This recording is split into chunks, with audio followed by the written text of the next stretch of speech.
is good. Okay.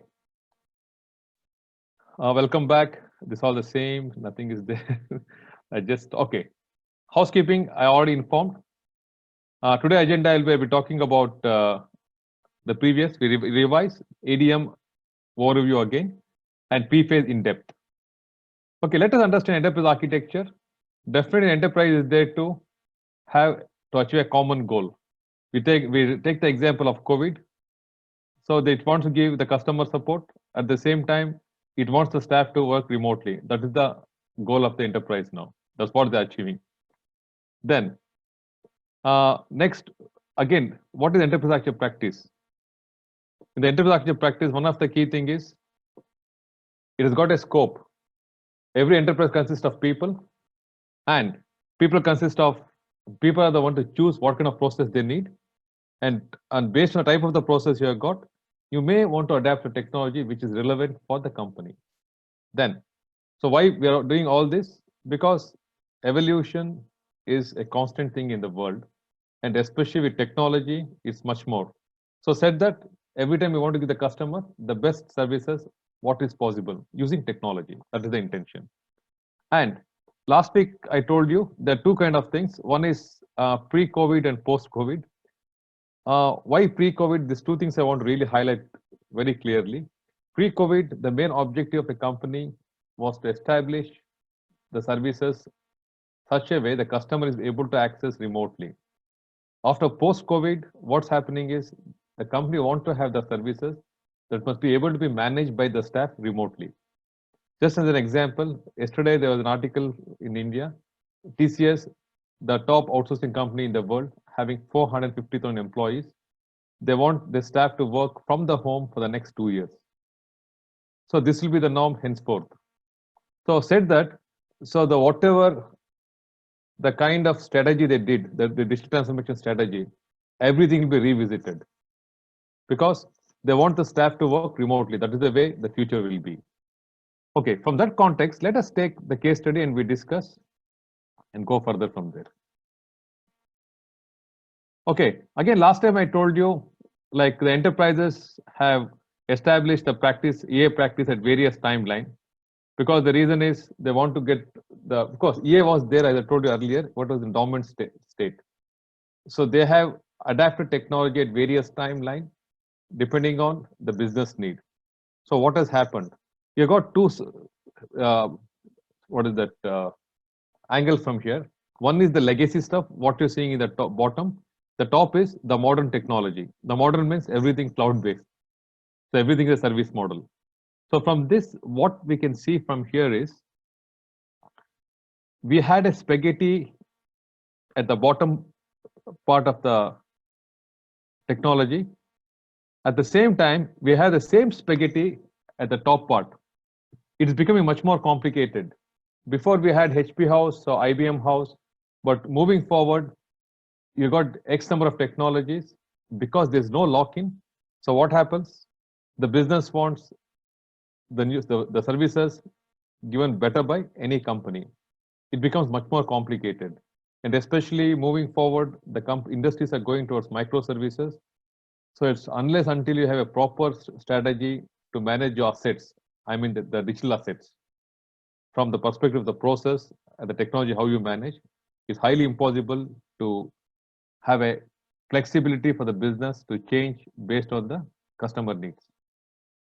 So what we are trying to achieve, is we want to achieve architecture by design. What happened all these years was architecture by necessity. So what has happened is we have the business processes, but it's duplicated. We want to not only harmonize it, but we want to rationalize it such a way we want to give effective services to the customer. What takes might be, example, the banks were taking few days to remit your money from one account to another bank account. But with the new reality, within few hours, your bank transaction is approved. Similarly, in every aspect of the business, irrespective of any domain, that's what we want to achieve. Previously, the problem what we had was the systems were all hard coded. It's not flexible. but now your whole hardware is flexible. So it's all what we call is like VMware is a VMware made the flexibility what it was, but Amazon took to the next level, giving the flexibility to the ultimate uh, way that the entire technology, almost 95% of whatever in the uh, technology that was hard coded, that was physical, has become now software.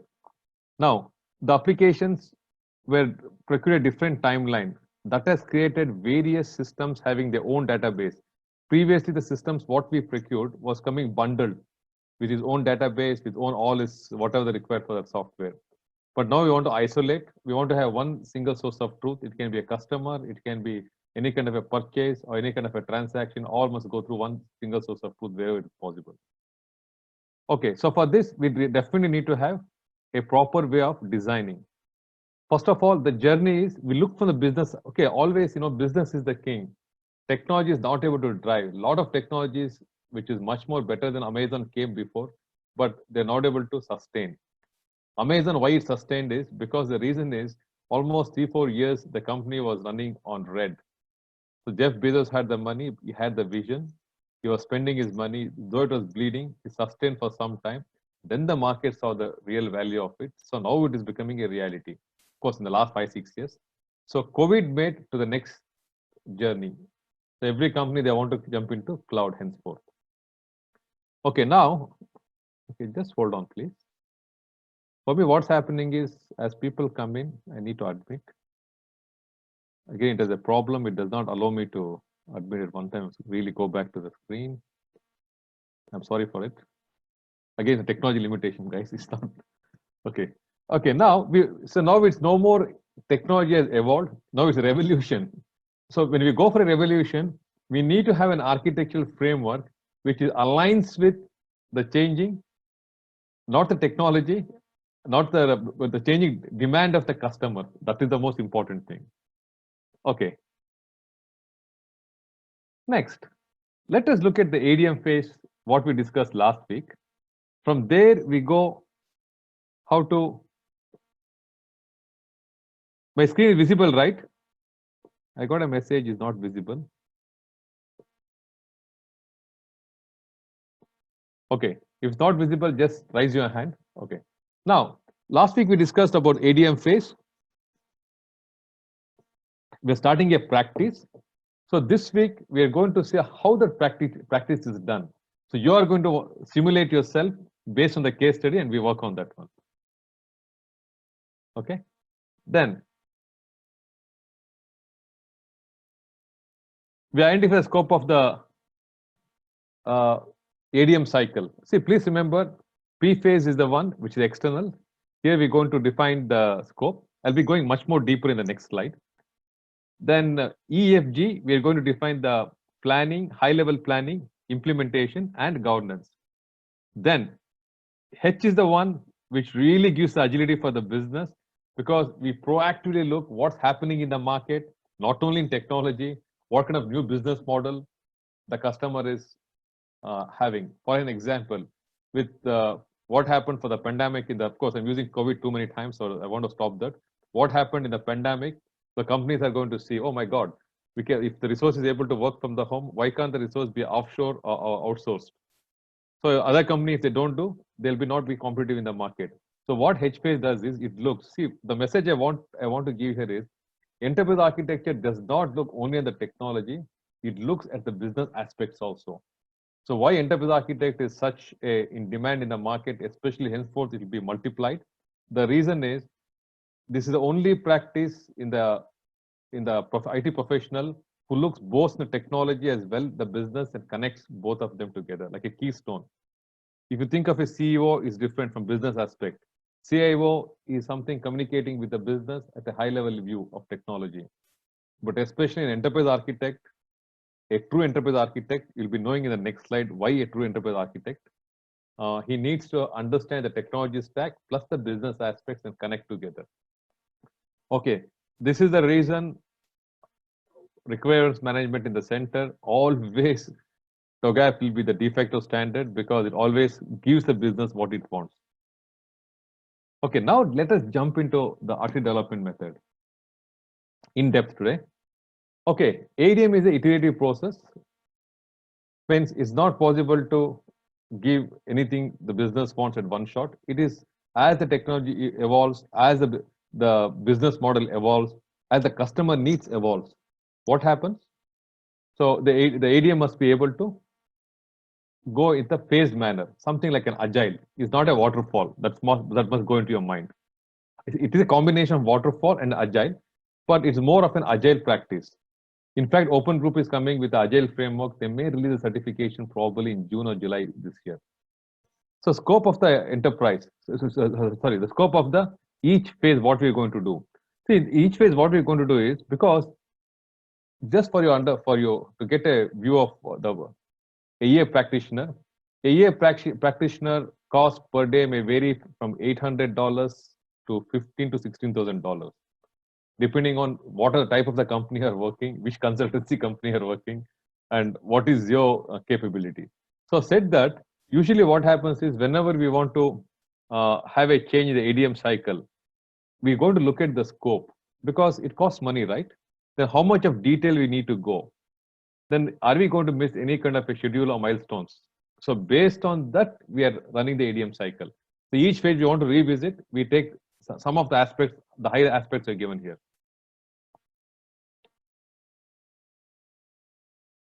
So it's iterative process, please remember, and incremental delivery. Okay, now we go the meat of what exactly TOGAF from TOGAF perspective. So I go in depth of each phase, and then in the next slide I'm going to show you what kind of knowledge you require to apply for each phase. Just a curious, how many of you are in the participants? Send me a message either privately or to the group. Tell me how many of you are from IT background. I just want to see the chat.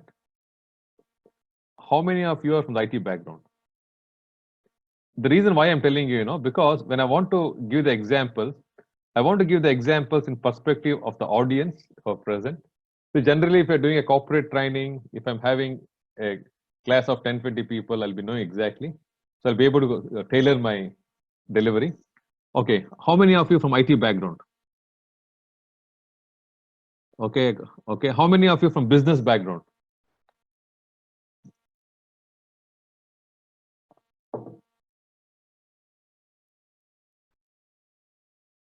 Okay, I'm getting some lot of replies. Great. Okay. Now let us go back here. Okay. See, in the P phase, a company wants to establish a practice, a EA practice. See, last week I bifurcated. EA is an abstraction framework. So EA, what it does is abstracts the technology implementation, not only technology, even the process or the methodology what a company follows. Said that enterprise architecture is a practice. TOGAF is one of the framework. There can be many, at least there are 161 frameworks in the market. Because TOGAF has come from the Ministry of Defense, the US Department of Defense from US, and run by the Open Group, so it has become completely free. So it has become a de facto framework. So moving forward, so let us think only from TOGAF perspective. So TOGAF perspective, when you want to start a new EA practice, then we're going to come into P phase. So once it is done, unless the company is downsizing or company get merged, or there's a major incident as COVID, what happened, then P phase will be revisited. So anyhow, P phase will be going in depth in the next coming slide. Next, let us look at A phase. A phase is the one which sets the scope of the enterprise. So as I'm talking to you, something must go into your mind. Who sets the scope in the enterprise? Generally, it can be the C-level executives, first thing, but that must be given to somebody to control that. That's where a PMO will come into play, or program, or portfolio, or that is the one which plays a predominant role. So generally, a project management knowledge is required. Then we look at the business architecture. When we look at the business architecture, generally need to have an understanding. The domain knowledge if you have it is good. It's not a must because nowadays any kind of a domain knowledge you can able to learn it in a very quick way. There's so much of courses and you can talk to so many people. First thing, of course, Google is always there. Then in the business architecture, though we say TOGAF is process neutral or vendor neutral or technology neutral or domain neutral, at least you need to have an understanding of it. Once you have an understanding of it, typically for enterprise, if you look, there's only an enterprise exists to give some kind of a service to the customer. The service can be broken down into few things. One is based on the functionality. When you connect number of functions, it becomes a process. And a process can be activated or function can be activated with some kind of an event. The event will be executed by the customer or some external force. Just get into the mind. We'll discuss later in the next class when we discuss about the business architecture in depth. Then C phase. C phase got two parts. Remember this. That is because information systems. As I told you earlier, historically the information systems were bundled with an application as well as a data. So when it's bundled together, then we call it information system. But now we got service-oriented architecture. Every layer is different. So, but at the same time, in fact, TOGAF wanted to separate this layer into two parts. They made a survey in TOGAF Next in 9.2, the new one which released last 2 years back. The industry told no, we prefer to have the same ADM cycle. So then TOGAF told, okay, it is fine. The open group went with the same concept. For your understanding, the information systems, we have two phases. One is the application architecture and the data architecture. Then the next phase, the D phase, is the technology architecture. See, historically, what happened in the industry is when we buy, whenever a company wants to go for a new kind of a capability, they're identifying the capability based on the product vendor. So that is the reason companies are locked with products, various products in a enterprise. Either they go for database, either a Oracle, SQL Server, or DB2, depending on the enterprise, who the CIO knows, or what knowledge they have.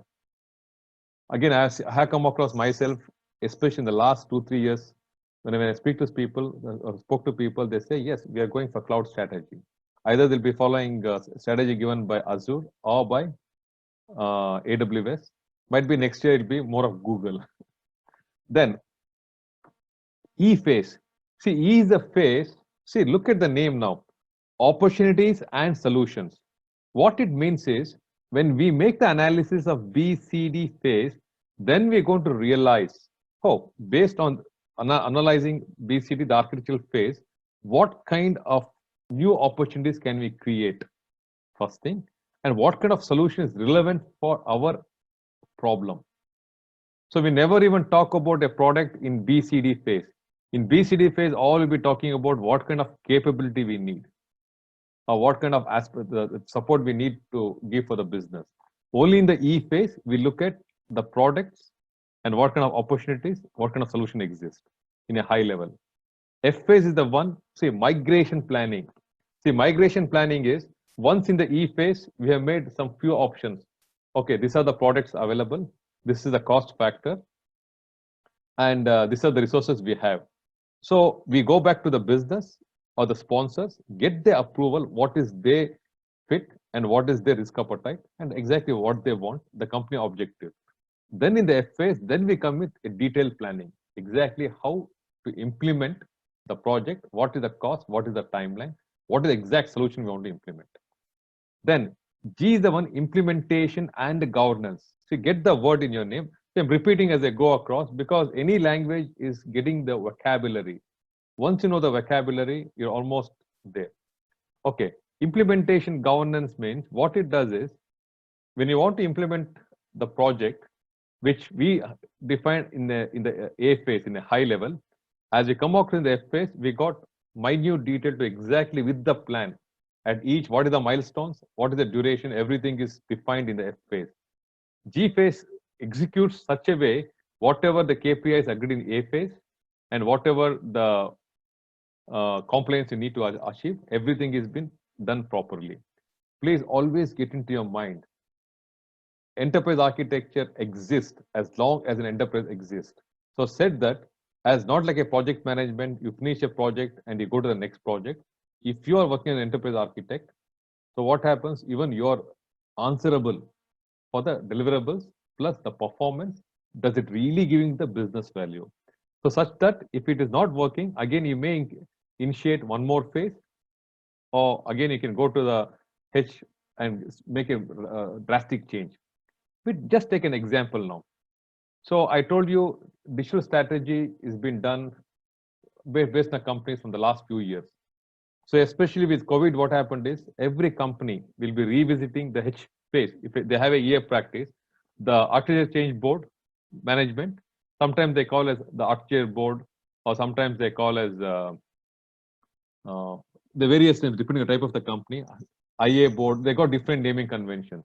So depending on that, they're going to call a board meeting. They're going to revisit how we can able to enable our business such a way it can be able to be managed remotely. Then R is the phase which ensures at every stage whatever the requirements which has been given from various phases, because it can come from anywhere. So it gives us an input.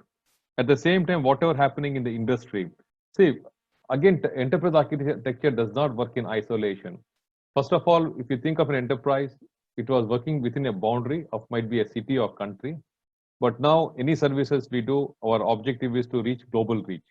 Any kind of a product or services, generally, unless it is a eatery or some hotel industry. But generally, what kind of software or what kind of services, it's all a global reach.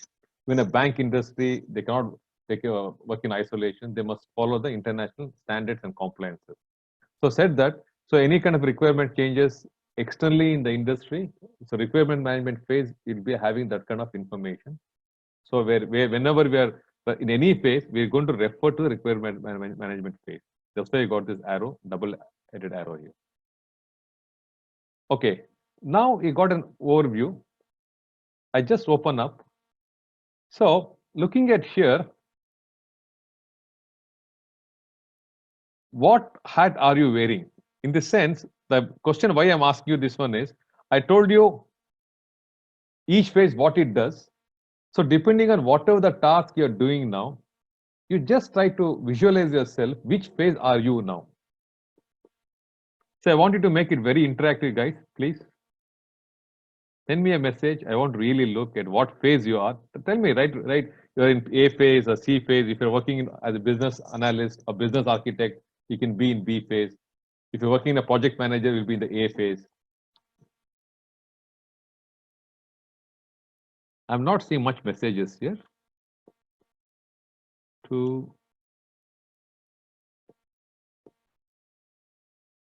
CD, someone is working in A phase, good. I don't tell your names, nothing to worry. I just want to get an indicator. Okay.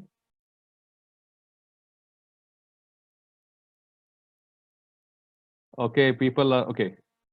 C, D, C, because majority I'm looking at either C phase, okay, one I got A phase, C, D, okay. Okay, one user working in the A phase for the last 30 years, great. So I want to get a mindset. Okay, that's good. See guys, I'm working in the industry for last 20 years. I was a developer, I was a project manager, I was working in the operations. So said that I worked in all the phase of the life cycle in a project as well as in an enterprise.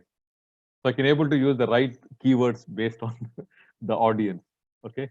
Okay. Now let us come and see what hat you are wearing. I got a concept of it. So before I go to the next slide, okay, let me go to the next slide. Come back to the other slide. I was just not able to interchange the slide by this one. See, these are the skills identified for each phase. See, P phase, if you want to be a chief or lead enterprise architect, so what is needed? Because you're establishing a practice for enterprise, right?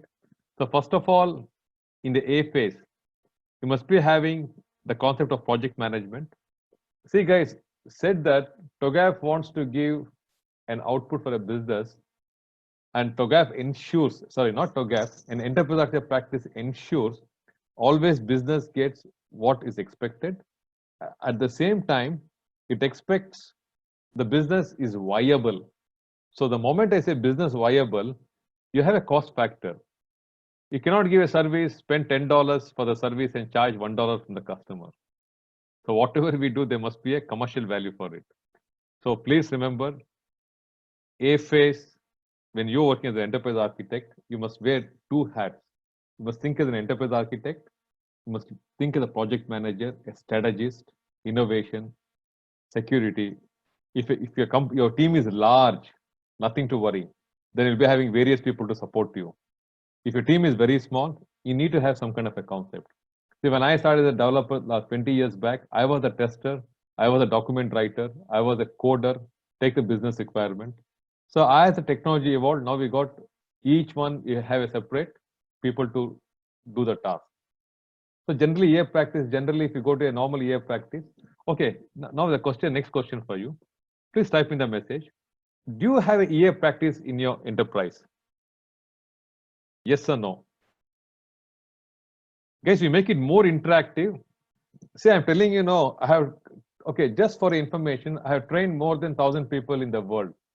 And what COVID is happening now, all of our customers were all in different parts of the world. So I'm doing this online training since 2014. 14, 15, 16, 17, 18, 19. I'm doing from 6.5 years. So I know this art and science. So I said that one, the message what I want to say is, I really wanted to make you interactive, and generally whoever comes to as my, I don't say as my students, I'm just sharing my knowledge and experience. At least 99% was a pass rate. So see, you can learn a framework. When you want to learn a framework, you must immerse into that. At this, once you immerse into that, you must really start thinking in that aspect. See, in the industry, there's a lot of enterprise architects, but they don't know the fundamental concept behind it. So when you don't know the fundamental concept, then you don't know how to utilize it. It's not an academy, because especially EA framework is such a prominent framework. Once you get the concept, you can apply anywhere. Okay, how many of you, as I told you earlier, EA practice, it is there for in every company. Is there a EA practice in your company? Do you see, first of all? There are two questions. First of all, is there an EA practice? Yes or no? Then, if is there a EA practice, how many architects are there in a company? Just type me a message. If you have enterprise architecture practice in your company, yes, we have enterprise architecture. Okay, if you don't have enterprise architecture, at least you have architecture practice. Just type me a message, please. Good. I got some 4 architects in one company. And yes, I got one more. Architecture board is there. That's great. Anyone? ECM space, enterprise. ECM. Okay. Then we have solution architects for projects. Great. Great. Okay. See, very good message I got from here. See, generally, when you have a solution architect, what happens is you just look at the product, what is there, and you try to give a solution. Nobody will come with a solution architect will not come with a generic solution. If he's working, example, for a telco, he'll be just having the telco space and who are the vendors. They try to design the architecture based on that. Only when you abstract up, you'll get the concept. That's good. Okay. Now I got an idea of the audience. Okay, let us go here. So then when you come to business architecture, when we do, you must think like a business analyst, because you'll be talking to the business and you must be able to go to the core of the business problem.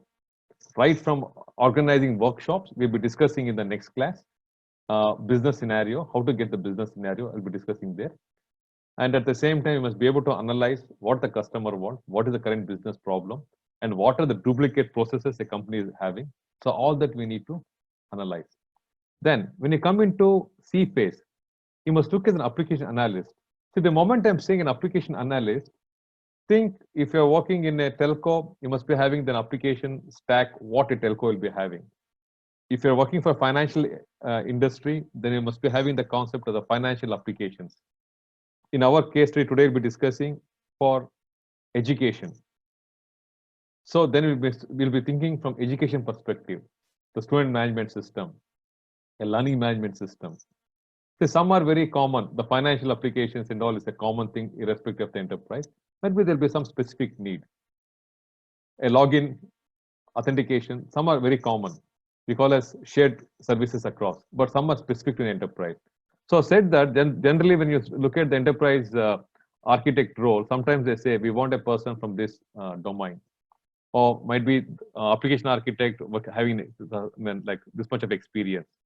Okay, then the technology analyst also similar, but technology analyst, if you look at the industry in the last 20 years, they generally they're going for example, they want to go for from from standalone systems to virtualization. Then they're calling, we want somebody in the infrastructure. Now going towards cloud, they say we want an enterprise architect who knows the concept of infrastructure as well as cloud. So here you need to have the core of the concept what you're doing. Example, now what's happening, one is the cloud and one is happening from RPA perspective, robotic process automation. These two things are going to take off in the company. And IoT, all this will come into a big play. We're having a big say in the market. Just sorry, I forgot here. Again, in the C phase, I told you it is data also will be considered. If you think of data, what coming into your mind? One is the big data, Hadoop, all this will come into your mind. Then when you come into E phase, from here you must be having again the concept of project manager, the concept of service management, because what happens is when you provide your solution, you'll be looking at what is the impact, what is the timeline I'm going to shift over. Is it what is the buy model? Sometimes two systems will be coexisting, so all things will be considered. So you'll be having a hat of a project manager, you'll be having a hat of operations manager, infrastructure manager. When you come into F phase, you'll be having a hat of a change manager, strategist, as well as SA and a EA. Again, G, when you come, is more of a governance. So generally, COBIT framework will be used here. At the same time, some kind of an auditing, like ISACA, will be applied here. H phase, when you come as a strategist, not from technology perspective, you must be having a high level of technology, again from the aspect of the business, what's happening in the industry. Again, R, requirements management, again, it can be an enterprise architect, project manager, all will come into play here. So now I set the scene, okay? From on this aspect, now we'll take the case study and then we discuss how we're going to do the task for a university which they want to use the latest and the greatest technology. Okay, just before I go, how many of you know about Gartner hype cycle? Send me a message, please. Okay, I got a question here from Mega. Guys, anyone, please ask me a question, because only if it's interactive, then we can able to really get value for all of us. I got a question from Mega. Let me just read the question.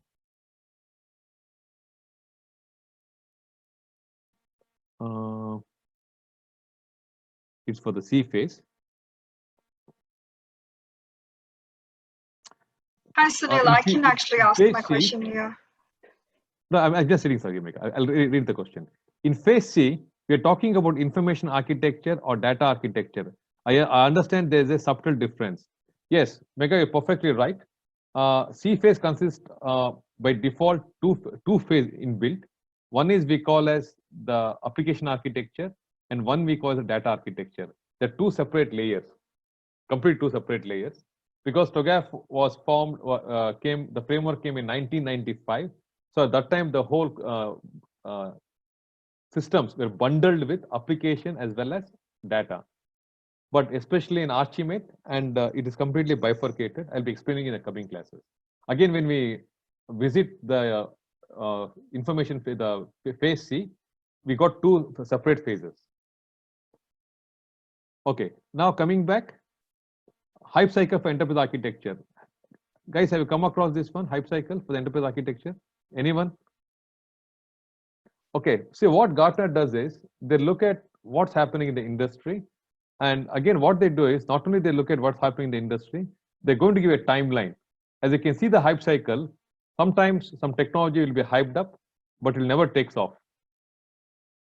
Again, some technology gets hyped up, so people spend a lot of money on that one. But again, there will be a sudden drop. One good example is e-commerce. E-commerce was such a big thing in the early 2000. In 2002, is a dot-com burst. So companies spent X amount of money, it just dropped off. Same thing with Hadoop. Hadoop was companies, what they say is, only about 10 to 15 of the companies got the return on the investment. Because initially when you go for a new kind of a technology, a new kind of a capability, there'll be a lot of X amount of money you need to pay for that.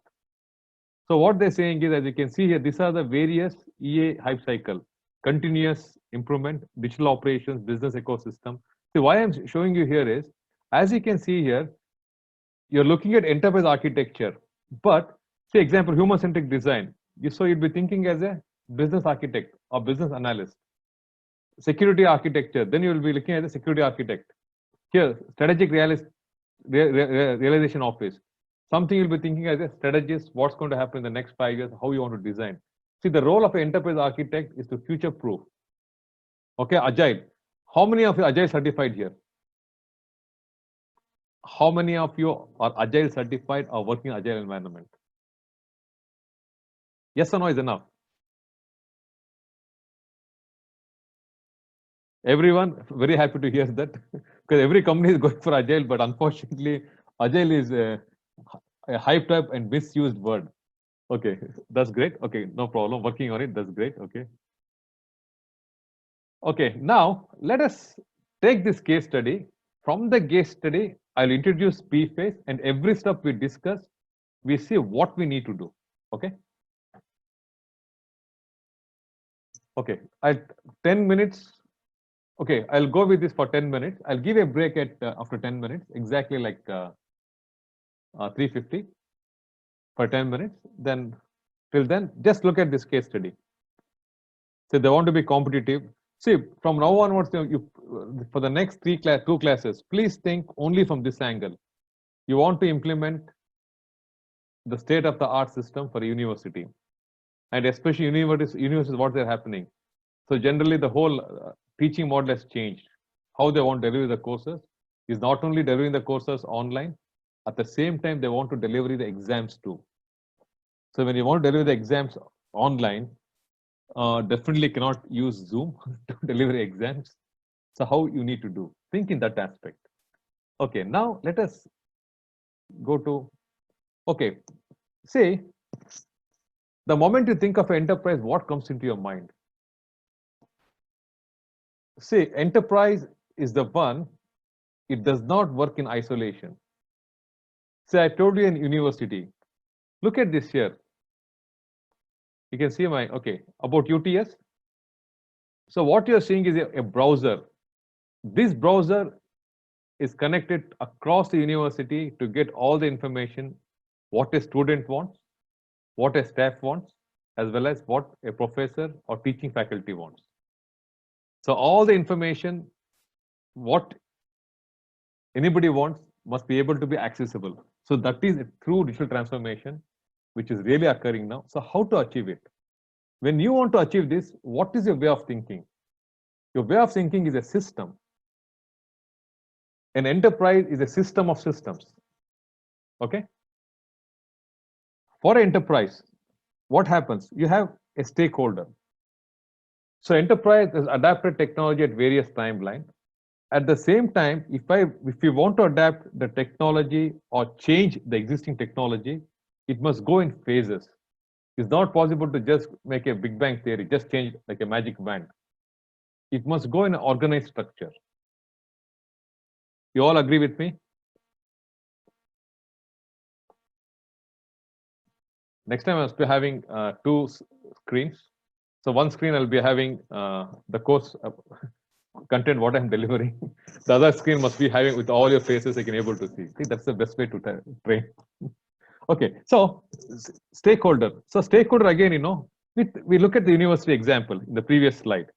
So if I want to go in the previous slide, if I want to change the existing technology, see guys, I told you there's greenfield, brownfield. Greenfield, any company is doing, this might be like 5 to 10 people company. Even 100 people are there. It's not a big thing, especially with cloud as an enabler, everything as a service model is very easy to design. But an enterprise architect is most required or critical for a university case study, what I'm showing you. So from this aspect, if you want to design the system, where you want to start? Audience, where you want to start? You want to, okay, typically what are the type of systems a university consists of? what are the type of systems the university will be having?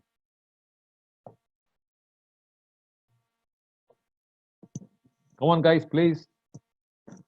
I hope all of you graduates, all of you are doing some kind of online training. This online training.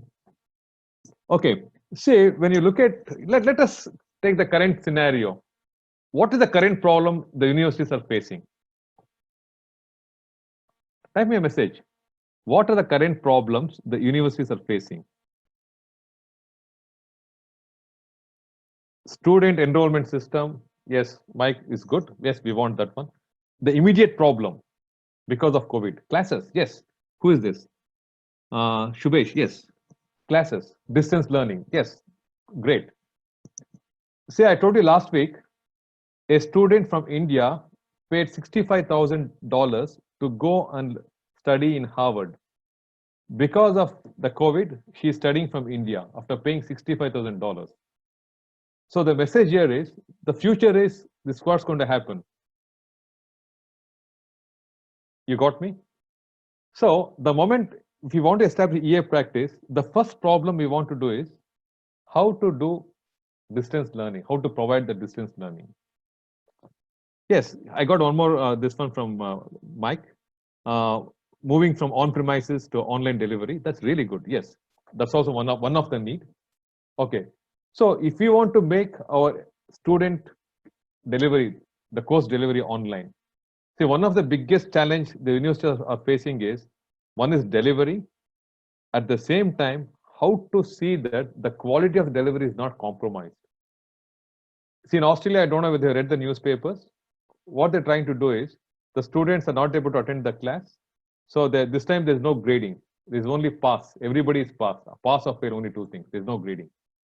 But this cannot go for a long time.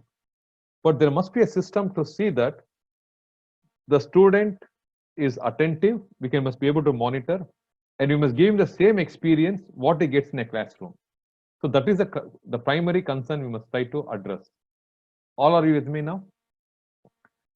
So though the university wants to change everything and as a magic wand, but our first problem is how to have an online system which is more intuitive and can able to know learning is compromised. The student is able to get the same experience as in a classroom. How to do that? So then we are going to look at the stakeholders. See, architecture is a black box all these years.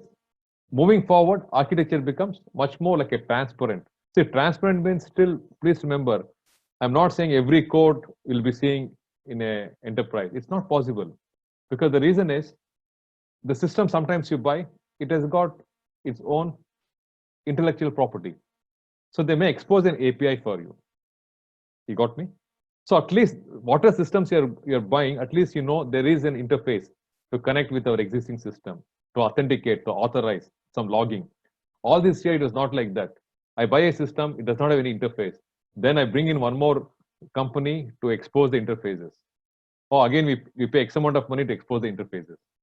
Okay, so we're going to stakeholder concerns. We take the first concern, okay? The first concern is, see, it's not possible to boil the ocean. See, all these years, EA was not a success as it was. The reason behind is they want to boil the ocean. In the sense, EA is called only when they want to change the major infrastructure. EA is called only when they want to go for a major ERP implementation. You just go choose a product, then you walk off. By the time they implement 5-10 years, you're not even been seen. Again, they'll call you for some other aspect. So there's no low-hanging fruit. But with service as a model and with OPEX model, you can take the low-hanging fruit. So now the low-hanging fruit for us is to give a service for the students, such a way you can able to monitor them, such a way they get the classroom experience. Okay, from that aspect, we look. So the stakeholders, we take from the organization perspective, what they want to achieve, and from the public perspective, student, what they want to achieve. We take two combinations. Let us just take two things at this moment. As I go across, I'll be coming in much more detail. Okay. All are you happy till now? You're getting the concepts, what I'm trying to tell you? Great, okay. See, guys, what I'm telling you today, if you had asked me about 10 years back, my concept was very different. I did a PhD. I got so much engrossed with enterprise architecture, I went in depth of it, and I was just lucky to get some good projects when I got my PhD based on enterprise architecture for digital transformation. So I'm not saying I know everything, but I constantly looking at various aspects. So this concept has evolved in my mind. See, any kind of a thing you do, it must evolve in your mind. So what I learned in the last 10 years as an architect, I'm explaining you. Okay, P phase. Now let us look at P phase, what it does. So I told you it starts a practice. So preparation, initiation activities required. Please remember business directive for a new enterprise architecture. So our aspect is business directive is we want to provide an online system such a way the students must get the same experience. See, again, now business directive at this moment, the business cannot think, oh, we want the student to come to the on a classroom and we want to charge extra money. No, the things have changed. You know why Kodak was a big failure? Kodak had that this one. What is that? Digital camera. They thought they're going to lose out the market. So companies, especially universities, have this model, but they did not. They're not ready to go for it because they're thinking they're going to lose the business model. But with COVID, it's inevitable. So now let us look at what is the objective of P phase. Objective means when you do P phase, what is the end result? Okay. First of all, determine the architecture capability desired by the organization. Guys, architecture capability, okay? So architecture capability means in our aspect, we are not talking about money, we are not talking about anything from the architecture perspective. So from the architecture perspective, what kind of people we need, what kind of skills we need, what kind of framework we need. So from that perspective, we're going to look at review the organizational context for conducting enterprise architecture. By this time, because students want to do an online course, the university does not have the capability. That is the context. See, guys, EA is not simply initiated in any company unless there's a major disaster, unless major regulatory compliance. How many of you know about Enron? Do anyone know about Enron here? Have you heard about Enron? Enron. Have you heard about that name? Enron Corporation. See, Enron Corporation is the one which literally triggered enterprise architecture practice as a world in the world market. The reason is they came with the concept of Sarbanes-Oxley.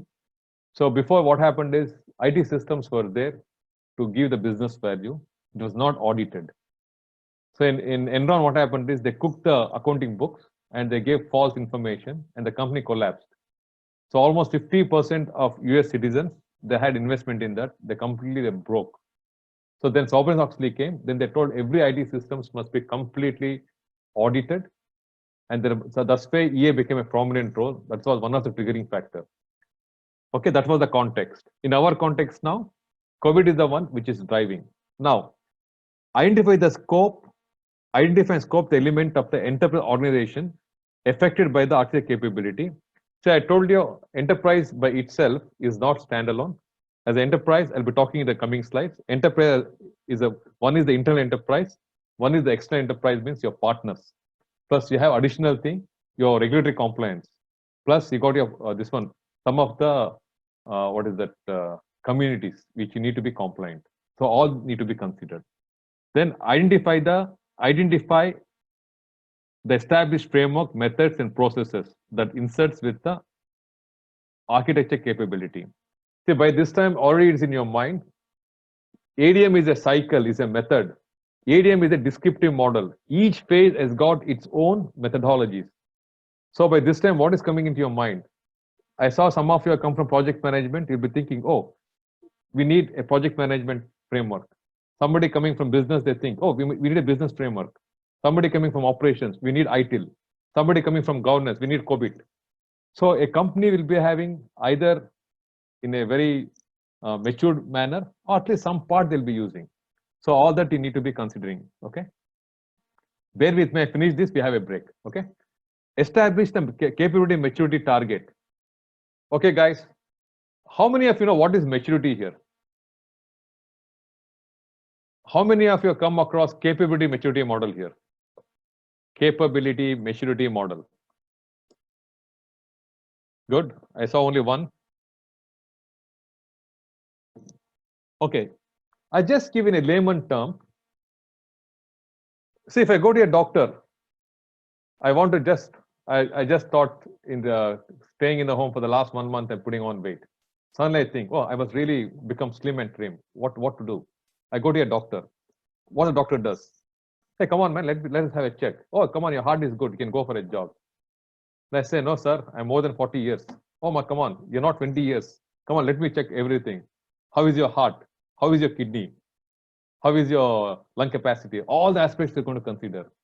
Means capability means with having a set of standard on that, how you stand within that standard. So capability maturity means we are going to assess a company, what kind of process they're following currently and what they want to achieve. So capability is nothing but, capability maturity is nothing but, you'll be having a set of standards. Against that, you're going to measure it. So first of all, in the capability maturity target, first of all, we're going to establish a EA practice. Guys, I have not come across a EA practice where it is having something like, okay, just saw a message called CMMI. See, CMMI is nothing but a capability maturity model given from Carnegie Mellon University. So what they did is, for a software industry, they told, if you're having this kind of a process, this kind of change management and all these aspects, then you have a maturity between 0 to 5. It was so important in the industry, especially for the outsourcing companies, because the change management, when you do, if the company is having maturity 3, they're able to bid for a project for 1 million, example. If the company is having a maturity of 5, the same project, they'll bid for $3 million. Companies will give them because they can trust them. If the company is having 0 maturity model, then they can bid only for 50K or 100K. So as the maturity increases, you have more capability. Once you got more capability, more processes, you need people to follow. So similarly, in enterprise architecture, you got a maturity model. They got 1 to 5. To be honest, I never come across any company till now has got a maturity of 2. But if I am right, the next 3 to 4 years, companies will ramp it up to maturity between 3 to 4, just within next 2 to 3 years. I'll be coming across later why. Okay, first of all, it was established the architecture capability. Why? Yes, Mike has come out with a very good thing. 1 to 5 is repeatable process with predictable outcomes. Yes, Mike, you're perfect, right? I missed that word. So what the maturity does is predictable. So if you give a software, like cutting a software code, it must give the output exactly what you want. If you change the code, at least you must be able to predict this is the outcome. So once you have that prediction, especially the outsourcing model, it's very easy to manage the software projects, because software projects is by sense is intangible. Of course, with Agile, all these aspects, it is tangible, but still it must be managed. Okay, evaluating the relation between management frameworks. A company will be having major other frameworks, so you need to combine the other frameworks what a company is having. Then evaluating the enterprise architecture maturity, what is expected. Okay, first of all, you want to define what we want to achieve. Sorry, I came to the next slide, guys. Sorry. Okay, we want to define the maturity model, then define, establish the detailed process and resources. See, whatever you do, if you don't have a governance, is not able to manage. So you need to have a proper governance structure. We're going to do further. And again, you must have some kind of a tool.